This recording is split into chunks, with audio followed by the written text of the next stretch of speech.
Hey there, welcome back to the DFS Build NFL DFS edition. I'm Kevin Roberts, ready to go over the main slate for Week 18 at DraftKings. Goal is to help you win. If you like free advice and you like to win, smash that like button and subscribe to the channel. That way we know we're doing something right and you get alerted to future videos just like this. This is a whirlwind of a Week 18, as Week 18s tend to be, is what it is. But I mean, welcome to hell, because it is going to be a doozy. And all the really fun guys and plays that you usually feel good about, they're not here. They're not here because a lot of the good teams are either going to be limited severely or flat out sitting out, or their games just aren't on the main slate to begin with. I think the big one is the Lions and Vikings game. It's not on this main slate. And then, of course, you have big names like Mahomes and Josh Allen and all these other guys sitting, which has led to Joe Flacco being the number one projecting quarterback for Week 18 NFL DFS. The nice thing is ownership's going to be all over the place on a lot of these positions, and it's just not going to be easy to really trust a lot of options. Like, for instance, Kyler Murray, in theory, looks pretty good at 6K against the 49ers team that just gave up a crap ton of points to the Lions. And, he's a dual threat guy. I mean, in theory, Kyler Murray looks good, but do we really know for sure that Arizona is going to play their guys all the way through? They have said they will. We don't have a ton of reason to believe that they won't. But no matter what I say here, you need to make sure whoever you're playing is actually starting. And I would definitely do my due diligence as far as what coach speak is saying, like what the roles are going to be, how motivated teams are going to be to play, and all that stuff. Very important. I will parse through it as best I can, but there's a lot to cover. And obviously, as I'm doing this, it's only Wednesday night. I'm trying to get this out now so you can plan ahead for the week. There's a lot of moving pieces. And just also to point out, the plays that I like the most, I feel like the best about. And hopefully that's going to help you out. But don't just let your preparation and lineup building stop here. This should be part of your process, but you definitely still want to hammer in all the finer details as far as whether guys are actually going to play. So let's get to it. We go position by position, looking over the top plays and just kind of looking at what guys we like and why. So up top, Joe Flacco, I don't have a problem with him at 5.4K. Jaguars have been horrific against, uh, you know, offenses all year long, dead last against fantasy quarterbacks on the year. And they've definitely given up some big games lately. So I don't have a problem with the logic of Joe Flacco if he plays. Anthony Richardson still has not been practicing since he's the franchise and the Colts are not going to be going to the playoffs. I wouldn't be shocked if he just continues to, sit out. If Anthony Richardson does play, he would look like a fine play against the Jaguars. He would look like one of the better plays at quarterback of the entire slate. I think he's also really cheap. Yeah, 5.9K. Let's check his status here. Non-participant in Wednesday. So Shane Steichen did say he hopes Richardson can play. So if Richardson is in at 5.9K, I do like him a good deal. But obviously he is dealing with, I think it's a back issue. Yeah, so that's tricky. It would be a risky GPP play, but it'd be a very interesting one with a lot of upside in one of the best possible matchups of the slate. So if Richardson's in, I do like him. I think we can target him. I just wouldn't go super heavy on him just because it is a volatile situation. Like if he's wincing, they're gonna take him out. Like if he's hurt and he's not able to run, also maybe that lowers the ceiling. So in play, but certainly risky. If he's out, Joe Flacco would again look pretty good at 5.4K. We didn't really think he was going to get there at first last week as one of the chalkier quarterbacks, but he did. He ended up getting 21 fantasy points. I mean, Joe Flacco, if he can go out there and get us 20 fantasy points at 5K, we feel pretty good about that. Against the Jaguars, I would feel reasonably confident that he can do that again. And here he is with the best projection of the entire slate. That feels gross. So I don't really want to eat the chalk. I want to go get different if I can. But if you want to play Joe Flacco 5.4K against the Jaguars, I have zero issue with that whatsoever. Right after him, second best projection is Baker Mayfield. I like Baker Mayfield a lot. When I play Week 18 NFL DFS, I do want to play guys that I am pretty, like 99% sure that they're going to be fully motivated to ball out all game long. And Baker Mayfield's one of them. Not only does he have a plus matchup against the Saints, who no longer have Marshawn Lattimore and just have not been a very scary matchup in general, but he has to win to get into the playoffs. And by the way, let's see here. Yeah, Baker Mayfield Last time he faced the Saints, he put up 31 fantasy points. So he's just been awesome all year long. 23.7 fantasy points per game, 37 last week, 26 the week before, 29 the week before that. He's crushing. So relative to the slate, he's too cheap at 7K flat. In a vacuum, like if you compared him to like Jaden Daniels, Josh Allen, those guys, if those guys were factors in the slate, then yeah, sure, he would feel a little bit expensive. But relative to the slate, Baker Mayfield looks like a guy I do not have issue paying up for, especially since a lot of the really high-end guys that we would want to get to, we don't really, there's not like that major need to punt at quarterback to get to them because they're you're not even getting to use them. Like at running back, Saquon Barkley, he isn't playing. He's the most expensive running back on the slate. He's not going to play. Kyron Williams at 7.6K. He would be viable, but he's not going to play. So if we're not going to be able to play those guys, and Puka Nacua, like if he's not in the 8.3K, like what are we paying for, right? So definitely something we want to consider. If I don't need to take a crazy punt at quarterback that's going to be really risky, why not just get what feels like the safest quarterback on the board, and that is Baker Mayfield. So he's probably going to carry some ownership, but I don't really care. I'm going to hope that other people are going to go the other way, and that is to attack this position with a more of a value to try to get more high end plays. I'm not really seeing all the high end plays that I absolutely have to get. That said, let's keep going here. Mac Jones against the Colts. He projects well. He's cheap. Not really the guy I want to go after, but I see it. I don't have a problem with it, especially if you want to pair him with Brian Thomas Jr. I'd rather just play Brian Thomas Jr. naked here, not worry about Mac Jones completely tanking my lineups. Mentioned Kyler Murray. If we can feel good that he's actually going to be playing the whole game, I'm okay with him. But the 49ers are not an easy matchup. As we saw last week against the Lions, the 49ers don't have much quit in them. So the 49ers are going to continue to fight and try to stop him. And just on the year, they're not actually that friendly of a matchup, and James Conner is out. So their offense as a whole takes a hit. Kyler Murray has been super erratic all year. Been good last 2 weeks, 21 and 22 fantasy points, but he had 10 fantasy points against the Patriots 3 weeks ago, and he has several stinkers over his last 10 games. So good price, good dual threat ability, good projection. I just don't think I need Kyler Murray on the slate. I would much rather go get Baker Mayfield for $1,000 more in Week 18. Justin Herbert, 5.9K against the Raiders. Not sure how needed he's even going to need to be, just because the Chargers are in the playoffs and they're ready to rock. Like, they don't really need to win this game. So would not be shocked if he does not play the entire game. Bo Nix at 6.4K against the Chiefs. He is probably the next guy up that I'm really interested in right after Baker Mayfield. More dual threat upside than Baker possesses, and he's $600 cheaper. And right now he's projected to be lower owned. Very, very possible that Bo Nix just starts flatlining here because this is what rookies can do sometimes. But he's been pretty good. 21 plus fantasy points in each of his last 2 games, 19 plus fantasy points in 3 of his last 5. Huge game at home against the Chiefs, who are benching all their starters. So he's facing Carson Wentz and should be going up against most of the backups for the Chiefs defense too. Whether or not that is the case, I think he looks pretty good here. I still prefer Baker Mayfield. But Bo Nix looks rock solid. Last time against the Chiefs, it was a much different situation, and he wasn't even that good. And he still had 16 fantasy points. So I think you're looking at probably about 20 to 25 fantasy points out of him here in a must-win game. If Denver wins, they're in the playoffs. If they don't win, they're out. So, well, not necessarily, but probably, because the Bengals and Dolphins aren't both losing, in my opinion. So, the fact that he's needed, the fact that he has to go out there and he has to get it done, I think is going to end up making him a pretty good play. So right now, I think he's right behind Baker Mayfield as far as guys that I'm targeting with a considerable amount of confidence. That's especially because Joshua Dobbs is getting the start with Brock Purdy hurt. He's getting a start for the 49ers. He is 4K flat, so super cheap. He does have dual threat upside. He's projecting very well. He's also projecting to be very, very chalky. If all of you remember the last time we saw Josh Dobbs play, he wasn't very good. He did rush for a touchdown last week against the Lions. He does have that ability. He does have a lot of good weapons around him. The question is, in the last game of the year, could the 49ers kind of pull it back a little bit, take it easy on George Kittle and Deebo Samuel and all these guys, and maybe Josh Dobbs is just kind of left to fend for himself?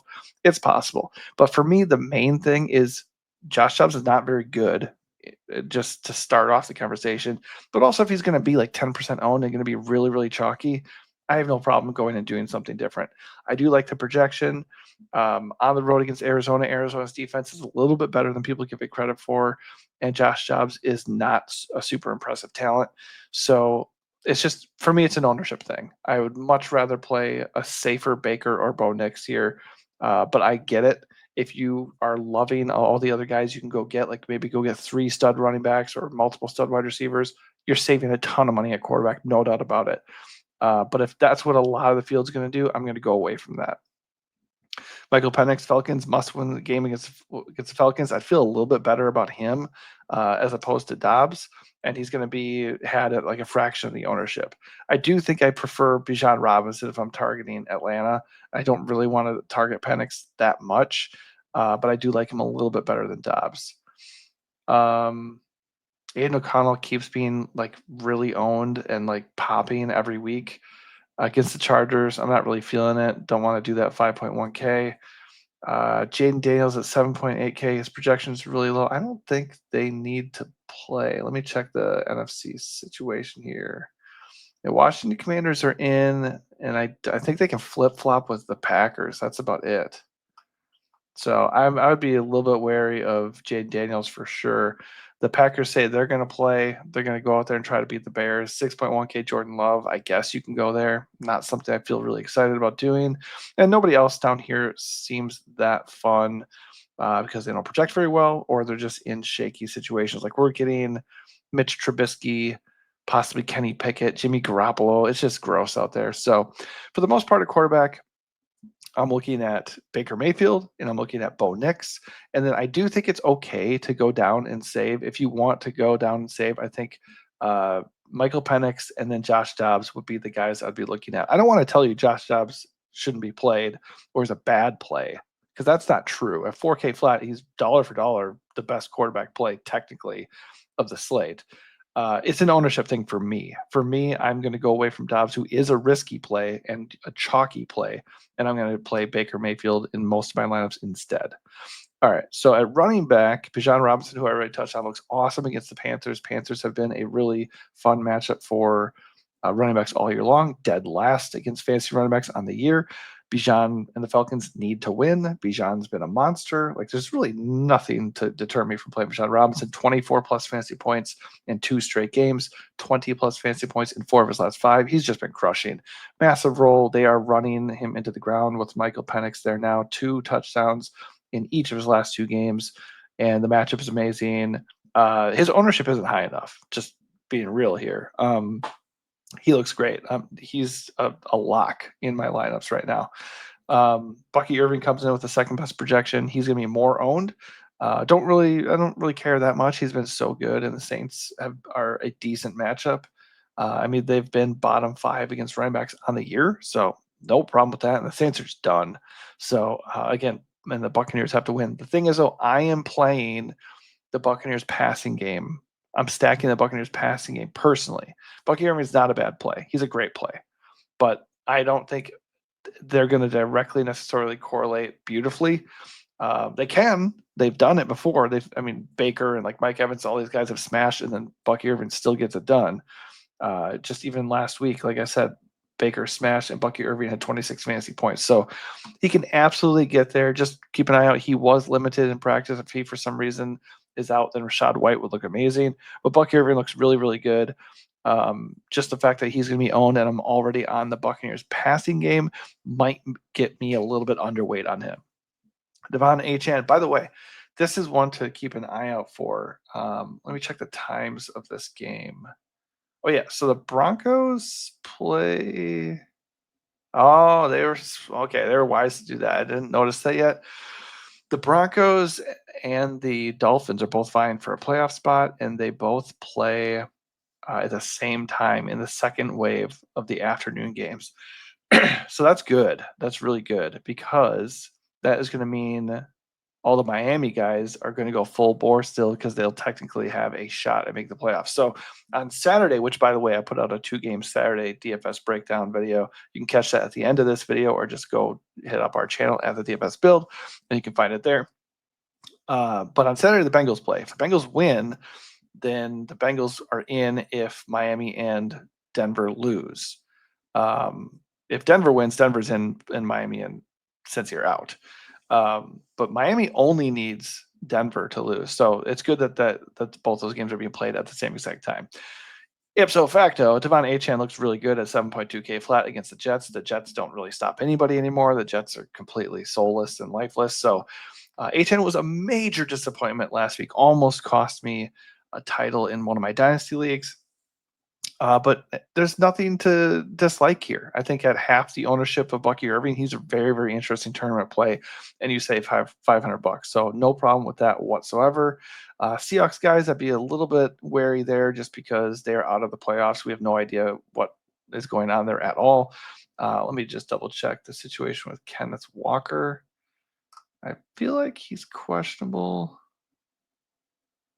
Don't even see him in here right now, which is always ominous. Oh yeah, he's on IR already. Okay, so obviously Zach Charbonnet looks really good at 6.7K. The only issue at all with Charbonnet would be like now that he's running with the starters, does he get limited or something? So it's possible, but he projects really well, does not project for a lot of ownership, so that is not that's not nothing. I don't know what to think about the Eagles situation. Obviously, the Eagles are resting all their starters, so Saquon Barkley will not be going for Eric Dickerson's rushing record, and obviously he will not be nuking the slate. So he's out.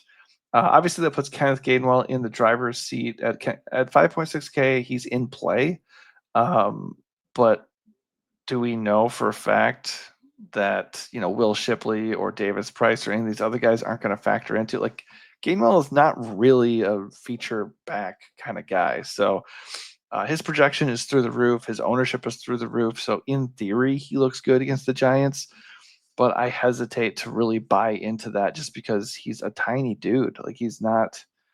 What is he? He's like 188 pounds or something. So he could easily smash here and be a really good play.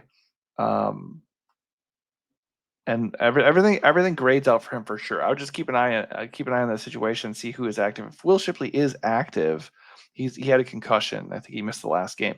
If he's active, I'd be a little bit more hesitant to fully buy into Gainwell, especially since he's like 30% owned. But in a vacuum, he looks like a fine play. Jonathan Taylor at 8.2K looks really, really interesting. I think for the most part, I like the idea of paying up at running back just because if there's a running back who has a massive ceiling and a good projection, and his ownership might dip because like cheaper running backs are going to be, all the, rage, like Kenneth Gainwell. Like I'm definitely okay with getting different elsewhere because there's a lot of value on this slate. Like fading Kenneth Gainwell and going and playing somebody like Blake Corum instead, who at least right now is not pulling near the ownership of Kenneth Gainwell. But yeah, Jonathan Taylor looks really, really good. He is carrying ownership, but he's been unstoppable. Like insane, 30 and 42 fantasy points in his last two games. I suppose if Anthony Richardson came back, he could kind of eat into Jonathan Taylor's ceiling, but he had his best game with Anthony Richards out there, so I'm not that worried about that. I really like the idea of pairing Bijan and JT this week, and I don't know if that's going to be a super popular approach given all the value plus the ownership going to Bucky Irving. But yeah, that's probably one of my favorite strategies at running back so far. So other value plays, Michael Carter at 4.7K with no Trey Benson and no James Conner. Obviously, he looks like a really good value. Not really the most amazing player, but it's worth noting that he got the ball quite a bit last week. 13 carries for 70 yards, 15 total touches, and he had 10 fantasy points. Is he going to come out and just completely dominate the 49ers, though? I tend to doubt it. So if there's a value that I'm kind of going away from, like Gainwell, I'm not like super, super excited to play Michael Carter. He's fine at 4.7K. There's nothing wrong with him. He projects decently, and the role should be his. But I don't necessarily believe that Michael Carter is going to come out and get like 20 to 25 fantasy points and nuke the slate. Josh Jacobs at 8K, he's been crushing all year long. So if you want to take an unowned Josh Jacobs against the Bears in a spot where the Packers seem to want to get a win to fully sweep Chicago and to go into the playoffs on a high note, I don't think it's the worst approach. I just think obviously if the game gets out of hand, he's going to be one of the first guys to take a seat. J.K. Dobbins, no. Tony Pollard against Houston, I guess he's in play, but I just don't see the need when I got Blake Corum here at 5.6 against Seattle. So among the value guys right now at running back, Corum is probably the one that pops out the most to me. Sean McVay literally said, the starters are not playing, and that he's really excited to see what Blake Corum can do with heavy workload. Slight amount of hesitance just because Corum is the direct backup to Kyren Williams, but it sounds like they want to just throw him out there and see what he can do. So 5.6K, I personally prefer him to Kenneth Gainwell. I prefer him to Michael Carter. And that is the main value running back that I am eyeing out, probably sliding into my flex to be paired with Bijan and JT on this slate. I like him a lot. I don't see why not. If you want to find another pivot, I think Isaac Guerendo against the Cardinals looks really interesting too. He could also be a good leverage play on the Josh Dobbs chalk, just because, I mean, why should the 49ers go out and like throw a ton when they have Isaac Guerendo, who's like a really explosive runner, has had a lot of success for them already. He's only 5.9K, so just a little bit more than Gainwell or Corum. Does not project nearly as well as those guys do, but that is also going to keep his ownership down. So I think if you're looking for another pivot and if you don't want Corum, I think Guerendo looks pretty darn interesting too. Nobody else really stands out as like having a monster projection. I will just note Carson Steele looks like the likely guy to get the carries for the Chiefs, as they'll sit Isaiah Pacheco, and they might end up limiting or sitting Kareem Hunt as well, since he's old and they do still use him. So Carson Steele at 4.7K against the Broncos could be okay. Obviously, the Broncos are going to be highly motivated to win. They're at home. This game means nothing to the Chiefs. So I wouldn't be shocked if Steele just had like 70 meaningless yards and just didn't really hit. But pretty good price for a powerful runner who could be involved and could get a touchdown this game. Ray Davis at 5.2K with James Cook taking a seat. That is somewhat appealing as well. And then I'll also note Amir Abdullah. He's been crushing for the Raiders. Obviously not a safe play just because it's the Raiders, and he's also nicked up. He did not practice on Wednesday with a foot injury, but last week he had 115 rushing yards, and he's had 19 plus fantasy points in 3 straight games. So if he keeps getting the rock against an unmotivated Chargers team at 5.1K, I don't hate it. I think he can definitely do some damage for sure. So again, there's a lot of games. There's a lot of teams who are not playing their starters. There's a lot of teams who just don't even care anymore. So there's a lot of value. So because of that, while Kenneth Gainwell is a good play in theory, I just do not see the reason to eat 30% chalk when there's other guys to play. I would much rather play Blake Corum. I would much rather go try Ray Davis or go play Isaac Guerendo. Like, I want to play those guys instead. It's a pure ownership play, and also those guys are similar prices, and I feel like their projections are really, really light. Like, I feel like Blake Corum has just as good of a chance, if not a much better chance, of completely smashing as Gainwell does. That said, I don't see the need to punt all these positions when there's guys like we would normally want to be paying for that just aren't even in play. So instead of doing that, I think what I like is eating like the top stud guys here and then moving along. Bijan and JT, I love them. I love to pair them and then go slide Corum or Guerendo or even Gainwell if you want to in the flex. I think 3 running backs on this slate makes a lot of sense. All right, moving over to wide receiver, and you'll see what I'm talking about in a second here. Brian Thomas Jr. comes in with the best projection. Or like what I was saying before was Puka Nacua isn't going to be playing. A lot of these other guys, with massive ceilings and everything, they're just not part of the equation. They're not going to be playing. So Brian Thomas Jr. has a crazy projection. Like, that is nuts. 25-point fantasy projection. I don't know if that is like all him or it's like kind of looking at the slate and it's just like it makes him look better. I don't know. But he's really been crushing 23 plus fantasy points in each of his last 3 games, 31 plus fantasy points in 2 of 3, 10 plus targets in every game since week 13. He's had at least 1 touchdown in 4 of his last 5 games. He and Mac Jones, they're feeling it. And he gets the Colts, who are a beatable matchup. I think the Colts are what? Yeah, bottom 10 defense against fantasy wide receivers on the year. So No problem with the matchup. The ownership is even out of control. The projection is insane. The price is still good. The roll is massive. The matchup isn't scary. Best point per dollar play on the slate at wide receiver. That's all fun, man. That's all good to see. So I like everything about Brian Thomas Jr. The only reason at all that I might be underweight on Brian Thomas Jr. is because I like Mike Evans more. Number one, he's more expensive, so he's going to get a little bit less ownership. Number two, he has the second best projection in slate, so it's not like you're giving up a lot to go get him. Number three, they're going to be motivated to win. First of all, obviously the Buccaneers have to win. If they win their division, they're in the playoffs, so they're going to go full bore. Also, no Marshawn Lattimore. He used to hate playing the Saints. Lattimore's not there anymore. He's not going to give him grief. So Mike Evans can just go like crush it as needed. Another thing is Mike Evans has had 1,000 yards receiving in every single season of his career, except for this year. He has 915 yards. You better believe Baker Mayfield is going to just force feed him at least until he gets over that 1,000 yard mark. So Mike Evans is just going to beast out this week. He's my favorite wide receiver of the entire slate. So, and especially if people are all going to flock to Brian Thomas Jr., just assume he's going to smash his projection and never be bad again. I will gladly go play Mike Evans at hopefully less ownership. Right now, their ownership's about the same, but if I had to just pick between the two, I'm going to go Mike Evans. That said, BTJ looks really, really good. I don't have a problem with him whatsoever. Jacoby Myers just continues to project amazingly. Ever since Devontae Adams left, he's looked good like every game, but hasn't really like necessarily crushed. He did have 17 fantasy points last week. Kind of got bailed out by a touchdown.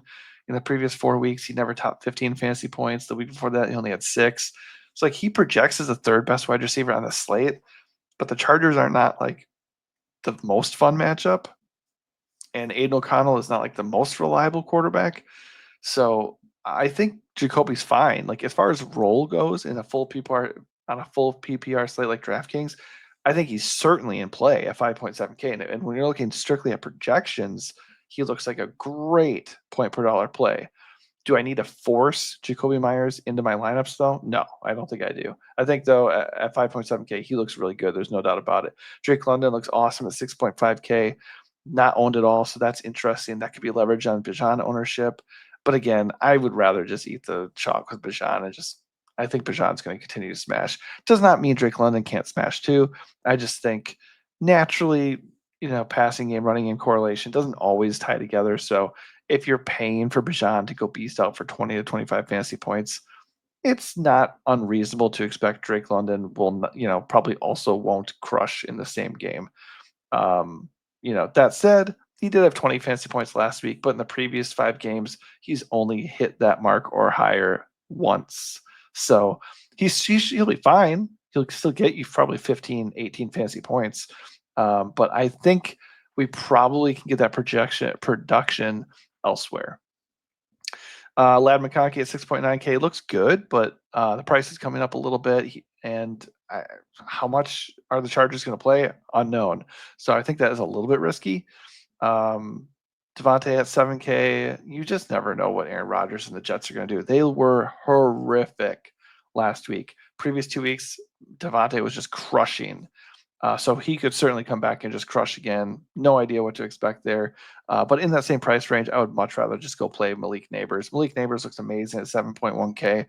I don't know if I could trust this ownership right now, though, because Malik Neighbors at 7.1 against an Eagles team that's benching everybody, 11% owned. That seems tough to buy. I mean, Neighbors, it doesn't even matter where you give him the ball. He's just like taking it to the house all the time now. 2 touchdowns last week, 39 fantasy points. He had 24 fantasy points 3 games ago too. So he looks really, really good. I don't have a problem with getting him whatsoever. There's a lot of value at wide receiver though. As we dip down here, we could see Juju get more involved at 3.7K with the Chiefs resting their guys. If he ends up getting more work, that could be something to keep an eye on. Tutu Atwell could be really involved. Jordan Whittington for the Rams as well, with Cooper and Puka taking a seat. Turpin with no CD at 3.4K. There's also Jalen Tolbert. Where is he?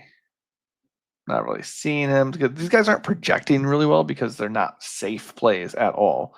But they should have rolled. Or Whittington, like I said, 3.3K. He's one of my favorite values of the slate because when he had an expanded role for the Rams earlier in the year, he was looking really, really good.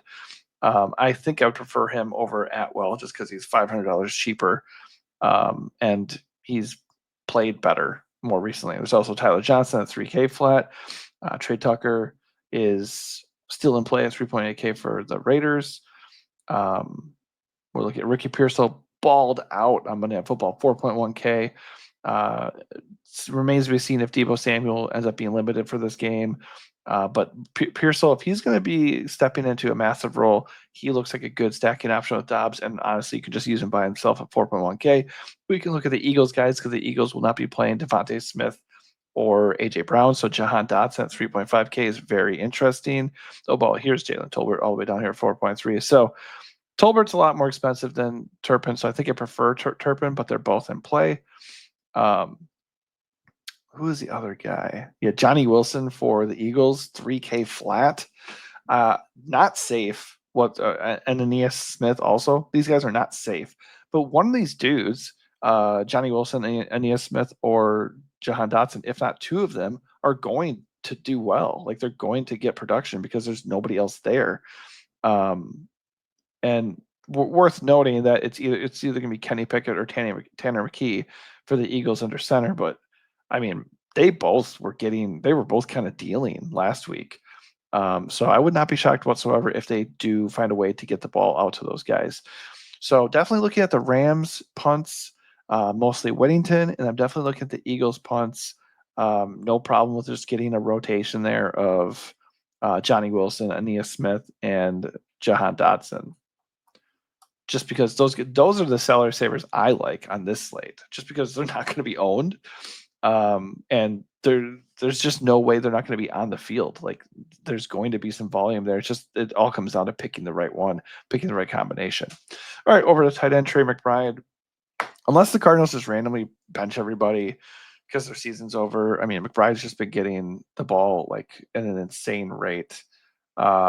16 targets last week, 12 catches. He said 10 plus targets in 5 of his last 6 games. Like they are feeding him the rock like crazy. So in terms of floor and ceiling and roll and price and all that, it looks good. 49ers are not the best matchup in the world. That might factor into, along with his price, the low ownership, but he looks good. There's nothing wrong with him. Also, the presence of Brock Bowers is going to he's doubling up Trey McBride's ownership. Bowers has a higher ceiling than Trey McBride, really. I just think they're kind of the same play. So right now, I think I'd lean towards Trey McBride because he's going to be less owned and he has a slightly better projection. But both look good. There's nothing wrong with them whatsoever. They are priced at 6.5 and 6.6K when they should be like 8K. Like really, they should be. George Kittle, a little bit banged up. He did not practice on Wednesday. So, reasonable chance he could just sit or be limited or just pulled early. So don't really want to pay 6K for him. But, he could still be involved and be like the safety blanket for Josh Dobbs. So I think he's in play, just probably not for me. I just don't really want to play him. Brenton Strange, I think I'm done with that. The Jags are just going to Brian Thomas Jr. like crazy, and Brenton Strange had a whopping 1 target last week and 4 targets the week before. And this came after a 12-target game against the Jets, so that seems very flukish at this point. He just isn't getting the ball. At 3.5K, you can certainly take that dive. I just will not be joining you. Chig Okonkwo at 3.8K, he's been very, very involved for the Titans. 7+ targets in each of his last 3 games, 10+ fantasy points in each of those contests. So he basically is now like the new Brenton Strange. I would much rather play him at 3.8K against the Texans. Both are in play, but Chig feels like the better play. Jake Ferguson, 3.9, same area. Don't feel super, super good about them, but they're fine. I think I would rather go a little bit up and go try Zach Ertz. Not sure how much he's going to play, but I talked earlier about some guys possibly going after incentives, and Zach Ertz has several incentives he could potentially hit. Unknown if the Commanders are actually going to allow him the opportunity to hit it, but if they do at 4K, he is interesting. Calcaretta for the Eagles at 3.1K. I don't know if check and definitely monitor his status, because if they view him as a starter with Dallas Goedert banged up, then maybe he won't be the play that he seems like he could be. But if he's out there at 3.1K with no AJ Brown or Devontae Smith, he would definitely be interesting. Noah Gray right here. Noah Gray at 3.8K. He's one of the better values at tight end just because no Travis Kelce, so he should be involved. Um, not a good projection, not a great matchup, but he could end up being, peppered with targets with Carson Wentz out there. Payne Durham, if Cade Otton is out, looks pretty good at 3.2K. Don't have a problem with that. But yeah, a lot of cheap tight ends to play. If you can do it, if it makes sense and you're able to do it, especially if you're eating the Josh Jobs punt chalk and you're eating the running back chalk, then I would go look at one of these stud tight ends, maybe even consider pairing them, just because that's not going to be a popular build whatsoever. And they both have like 25 to 30 point fantasy upside. That said, I'm going to be floating in the value range for tight end for the most part. I think right now I'm looking at Durham. He's even banged up, by the way. So keep an eye on the Buccaneers tight end situation. But there's just a bunch of these guys. One of them will hit. The question is who? Jawan Johnson, Chig, Strange, Ferguson, Ertz, maybe even Kyle Pitts at 4K, Tyler Conklin at 3.4, Cal Coretta, like I said, assuming he plays, and Noah Gray. So lots to like, uh, technically, but certainly all dice rolls to be sure. If you have the funds to not take a punt at tight end, you're looking at these two dudes right here. All right, over to defense we go. Broncos lead the way. I talked about the Ravens on the Saturday 2-game slate, where it was a situation where like the Ravens just seemed like such an obvious defensive play, and they were going to be super super chalky, but I didn't even care because it's just like, why use anybody else? There's no way the Ravens are going to get worked at home against the Browns when they had to win their division. It's just not going to happen. So pretty unlikely the Broncos are going to get waxed by a KC at home with Carson Wentz leading the way, right? The Chiefs don't need to win the game. Chiefs have zero motivation other than to avoid losing their second game of the season, and Denver needs to win to get in. So Denver's defense has certainly had their rougher moments on the year, but they've also remained very capable of getting it done. So 3K for Denver in a must-win spot feels like a major value. They still average 10.4 fantasy points on the year. In the last 5 games, they have 10 plus fantasy points in 3 of 5, 20 plus in 2 of those games. And last week, even against the Bengals, and when they give up 30 points, they still had 8 fantasy points because they had 7 sacks. So this is still a good defense that's capable of putting up a lot of production. So and good numbers. So they come in with the best projection, and they're not even like super chalky. So I like them a lot. They're probably my favorite defense of the slate. I do normally like to punt defense if I can. I just don't think you really have to because there's so much value everywhere you look on this slate. The Buccaneers against probably Spencer Rattler, they look good, but that's $600 more. Don't think I need to do that, but it's in play. The Packers against the Bears, rivalry games, you never know what's going to happen, so I don't really want to do that. Eagles against the Giants, they're certainly in play. But again, I think I just prefer the Broncos there. If you want to go down and punt defense, we could be looking at the Patriots against Mitch Trubisky. Don't hate that at 2.6K. We could be looking at an aggressive Cowboys defense against maybe a limited or benched Commanders roster. Not completely out of play, but might prefer the Patriots there. Rams are benching their guys. Not super into that. Giants against the Eagles backups at 2.4K. Not the worst thing in the world. Motivated 49ers team at home to close out the season at 2.8K. I think that's all right. Raiders, Saints, nah. Yeah, so nothing's very exciting down here. But I think the 49ers are 2.8. Giants as a punt against backups, Cowboys possibly against backups, Patriots against backups. That's probably where I'd be looking if I'm not playing the Broncos. All right, that is going to do it for me. Hopefully, I didn't ramble on too much. Hopefully, I'm providing a little bit of value here and helping point you to some good plays and helping you in your process for Week 18 as we wrap things up and get ready for the playoffs. So, as a quick reminder, I don't mind Josh Dobbs. If you want to save money that way and go either chalk with Dobbs at 4K flat, I think that's fine. Just find the right stacking partner for the 49ers. I mean, you can run them naked too, but probably Ricky Pearsall at this point makes sense there. I just think there's so many ways to save money on this slate, and I personally want to go and get Bijan and JT at running back, and you can save money at tight end defense or wide receiver. I don't think you have to eat the Dobbs chalk and potentially walk yourself into a trap there. Anyways, hopefully this helps you out. If it does, like or smash that like button and also subscribe to the channel so you can get alerted to more videos just like this. Thanks for watching and good luck.